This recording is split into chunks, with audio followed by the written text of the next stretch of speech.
और गहराई से बात कर मुझसे, और पवित्र आत्मा में बात कर, और गहराई से बात कर मुझसे, और पवित्र आत्मा में बात कर। सर्वश्रेष्ठता से, सर्व सामर्थ्य से, सर्वश्रेष्ठता से, सर्व सामर्थ्य से, और गहराई से बात कर मुझसे, और पवित्र आत्मा में बात कर, और गहराई से बात कर मुझसे, और पवित्र आत्मा में बात कर. Praise the Lord. അല്പനേരത്തെ ചിന്തയ്ക്കായിട്ട് നമുക്കൊരു വചനം വായിച്ച് ഷെയർ ചെയ്യാൻ ആഗ്രഹിക്കുന്നു. അതിനായി നമുക്ക് ഒരു വചനം വായിക്കുന്നു. പുറപ്പാട് 3:7, എക്സോഡസ് ചാപ്റ്റർ 3 വേഴ്സസ് 7.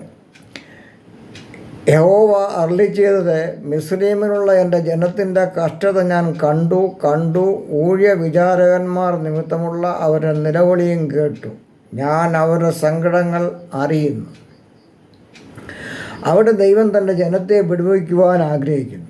അതിനുവേണ്ടി മോശയെ ദൈവം കാണുകയാണ്. മോശയെ ദൈവം തിരഞ്ഞെടുക്കുന്നു. അതിന് യോഗ്യനായ മോശ തന്നെയെന്ന് ദൈവം മനസ്സിലാക്കി. മോശയോട് ദൈവം സംസാരിക്കുകയാണ്. അതിനാണ് ദൈവം ഉൾപ്പടർപ്പിൽ മോശയ്ക്ക് പ്രത്യക്ഷനായത്. ദൈവം മോശയോട് സംസാരിക്കുകയാണ്. പുറപ്പാട് 7:9 വായിക്കുമ്പോൾ, ഇസ്രായേൽ മക്കളുടെ നിലവിളി എൻ്റെ അടുക്കൽ എത്തിയിരിക്കുന്നു. മിസ്രയീമർ അവരെ ഞെരുക്കുന്ന ഞെരുക്കവും ഞാൻ കണ്ടിരിക്കുന്നു.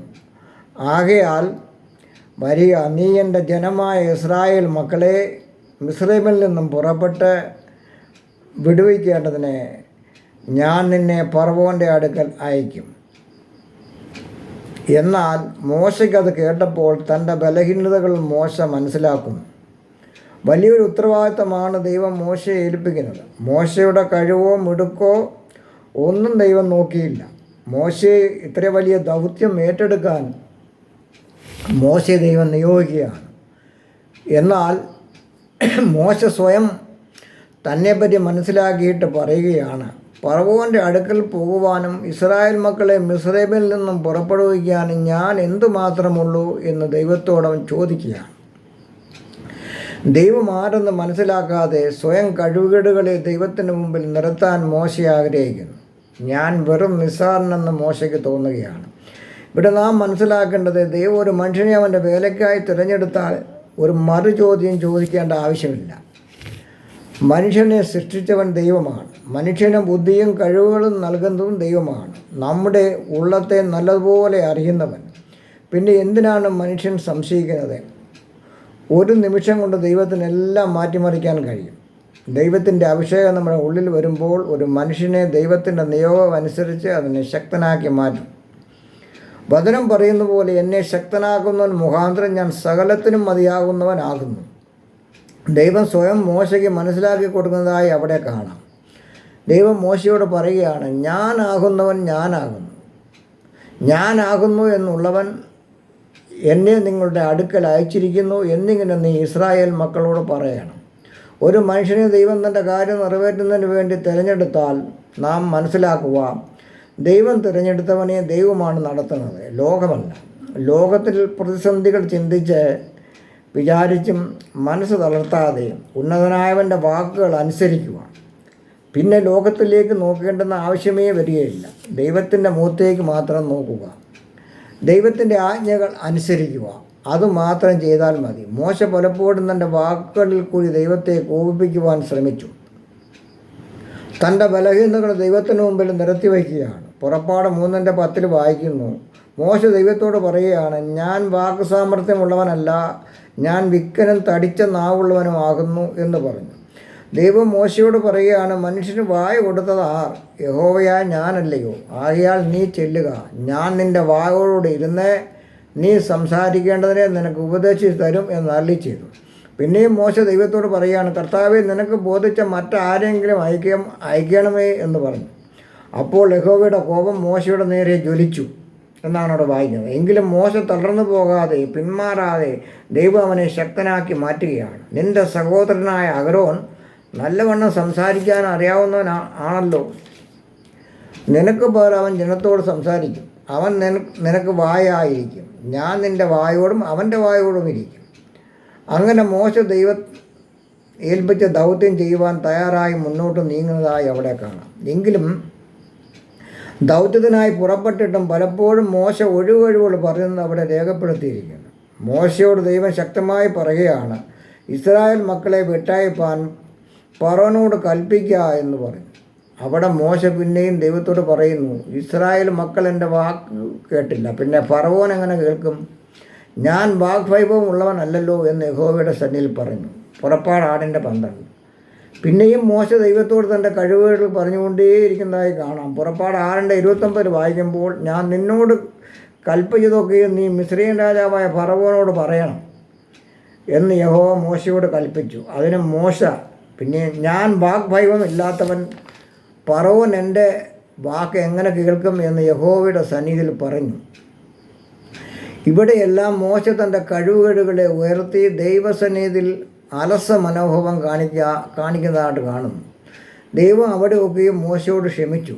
അവൻ്റെ ഉത്തരവാദിത്വം നിർവഹിക്കുവാൻ അവനെ പിന്നെയും പ്രോത്സാഹിപ്പിച്ച് ശക്തനാക്കി നിർത്തുവാൻ ദൈവം മോശയെ പരിശീലിപ്പിച്ചെടുക്കുകയാണ്.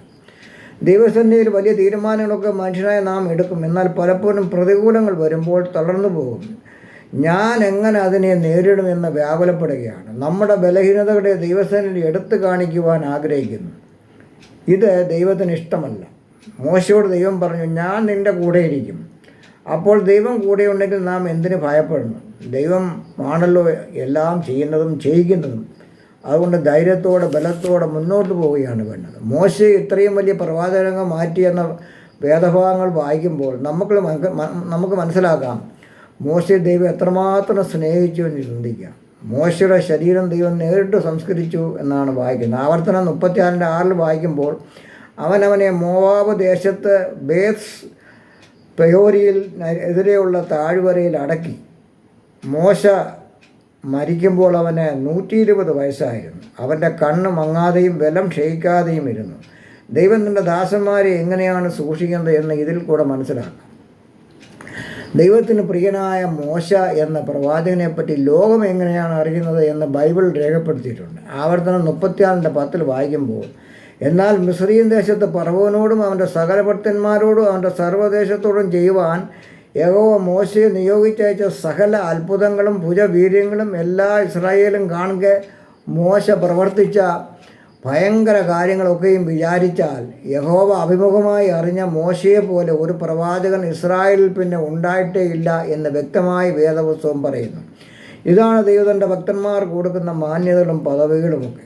ദാവീദിനെപ്പറ്റി ലോകം എന്ത് മനസ്സിലാക്കി? ദാവീദ് ആരെന്ന് ദൈവം പറഞ്ഞത് എന്ന് അവിടെ ബൈബിൾ വായിക്കുമ്പോൾ, എൻ്റെ ഹൃദയപ്രകാരമുള്ള മനുഷ്യൻ എന്നാണ് ദാവീദിനെപ്പറ്റി ദൈവം പറഞ്ഞത്. നമ്മൾ ചിന്തിച്ചേക്കാം, ദാവീദ് ഒരുപാട് പാവങ്ങൾ ചെയ്ത് കൂട്ടിയ ആളാണ്. എന്നാൽ ദാവീദ് മനുഷ്യസഹജമായ ചില പാവങ്ങൾ ചെയ്തുവെങ്കിലും ദാവീദ് ദൈവസന്നിധിയിൽ പാവങ്ങൾ ഏറ്റുപറഞ്ഞു. ദാവീദിൻ്റെ ജീവിതത്തിലെ 2ാമത്തെ സ്റ്റേജാണത്. ദാവീദ് തൻ്റെ പാവങ്ങളെക്കുറിച്ച് അനുതപിച്ചു, പശ്ചാത്താപിച്ചു, രട്ടിലും വെണ്ണിലും ഇരുന്ന് ഉപവസിച്ചു, ദൈവത്തോട് നിലവിളിച്ചു. എന്നാൽ ദൈവം ദാവീദിൻ്റെ പ്രാർത്ഥന കേട്ട് ദൈവത്തിൻ്റെ കൃപ ദാവീദിന്മേൽ വന്നിട്ട് ദാവീദിനെ കഴുകി ശുദ്ധമാക്കി. ദാവീദ് പിന്നെ പാപം ചെയ്തില്ല.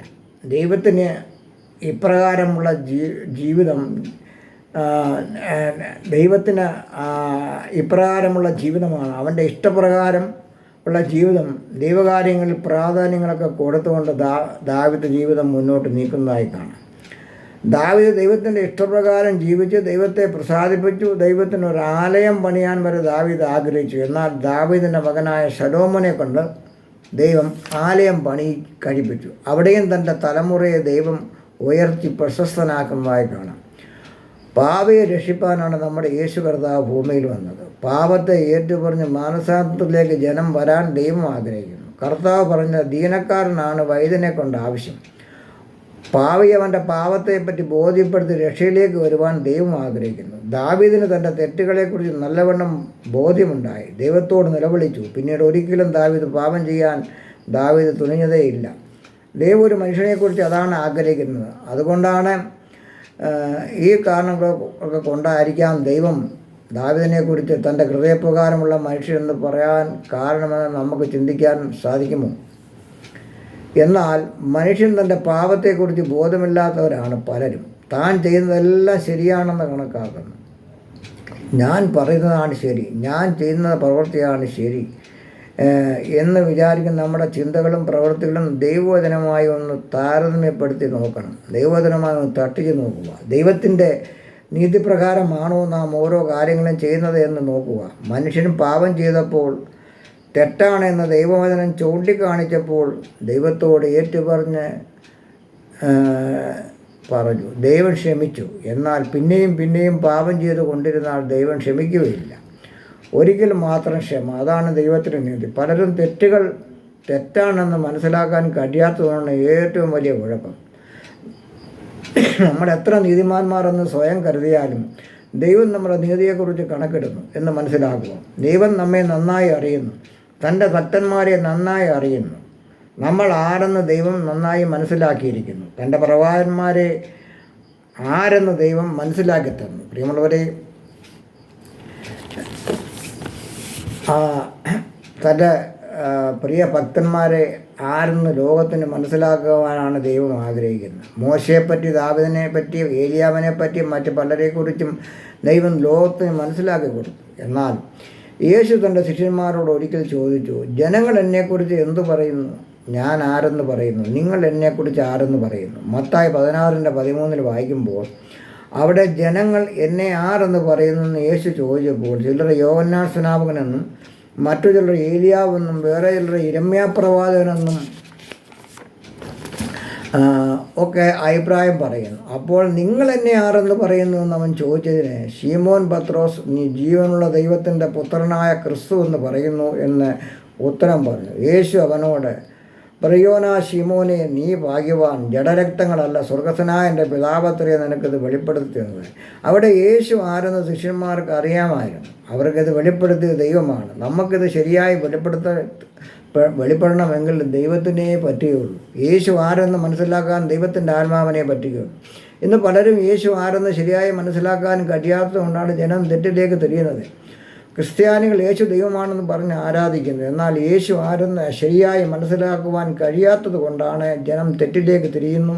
അന്ധവിശ്വാസങ്ങളിലേക്കും തെറ്റായ ആരാധന രീതിയിലേക്കും ഒക്കെ തിരിയുന്നതിൻ്റെ കാരണം യേശുവിനെ ശരിയാക്കി മനസ്സിലാക്കാത്തത് കൊണ്ടാണ്. ക്രിസ്ത്യാനികളെന്ന് പേര് പറയുവാൻ യേശു ആരെന്ന് മനസ്സിലാക്കുവാൻ ഈ ക്രിസ്ത്യാനികളെന്ന് പേര് പറയുന്നവർ ശ്രമിക്കുന്നില്ല. നമ്മൾ ദൈവത്തോട് പ്രാർത്ഥിക്കുന്നു, അപേക്ഷിക്കുന്നു, കാര്യങ്ങളൊക്കെ നൽകിത്തരുന്ന ദൈവമാണെന്ന് മാത്രം മനസ്സിലാക്കുന്നു. ഒരു യഥാർത്ഥ ദൈവഭക്തൻ യേശു ആരെന്ന് മനസ്സിലാക്കിയില്ലെങ്കിൽ അവൻ ദൈവത്തിൽ നിന്നും അന്യപ്പെട്ടു പോകാൻ ഏറെ സാധ്യതയുണ്ട്. ശിഷ്യന്മാർ ഇത് മറുരൂപം മലയിൽ വെച്ച് നല്ലതുപോലെ മനസ്സിലാക്കി. പത്രോസും യാക്കോബും യോഹന്നാനും യേശുവിൻ്റെ രൂപാന്തരം നേരിൽ കണ്ടു. അവർ കാണുവാനുള്ള അവസരം അവർക്ക് ലഭിച്ചു. മലയിൽ വെച്ച് അവരുടെ മുമ്പാകെ യേശു രൂപാന്തരപ്പെട്ടു. അവൻ്റെ മുഖം സൂര്യനെ പോലെ ശോഭിച്ചു. അവൻ്റെ വസ്ത്രം വെളിച്ചം പോലെ വെള്ളയാത്തിയിരുന്നു. മോശയും ഏലിയാവും അവനോട് സംസാരിക്കുന്നവർ കണ്ടു. ഇവൻ എൻ്റെ പ്രിയപുത്രൻ, ഇവങ്ങളെ ഞാൻ പ്രസാദിക്കുന്നു, ഇവന് ചെവി കൊടുപ്പിൻ എന്നൊരു ശബ്ദവും അവിടെ കേട്ടു. ദൈവത്തിൻ്റെ ആത്മാവിന് മാത്രമേ യേശു ആരെന്ന് മനസ്സിലാക്കി തരുവാൻ കഴിയുള്ളൂ. ദൈവത്തിൻ്റെ ആത്മാവിനെ പ്രാപിക്കാത്തത് കൊണ്ടാണ് പലപ്പോഴും അത് മനസ്സിലാക്കാതെ ജനം തെറ്റിപ്പോകുന്നത്. ദൈവം ആരെന്ന് നമ്മൾ ശരിയായി മനസ്സിലാക്കുകയും ലോകത്തിനത് മനസ്സിലാക്കി കൊടുക്കുകയും ചെയ്യാൻ നമുക്ക് ഉത്തരവാദിത്തമുണ്ട്. അതിന് നമുക്ക് കഴിയണം. അതിനാണ് ദൈവത്തിൻ്റെ ആത്മാവിൻ്റെ സഹായം നമുക്ക് ആവശ്യമാണ്. അതിനുവേണ്ടി നമുക്ക് ദൈവസന്നിധിയിൽ പ്രാർത്ഥിക്കാം, സമർപ്പിക്കാം. ഈ വചനങ്ങളാൽ ദൈവം അനുഗ്രഹിക്കണം പ്രാർത്ഥിച്ചു നിർത്തുന്നു. God bless you. Amen. Price the Lord.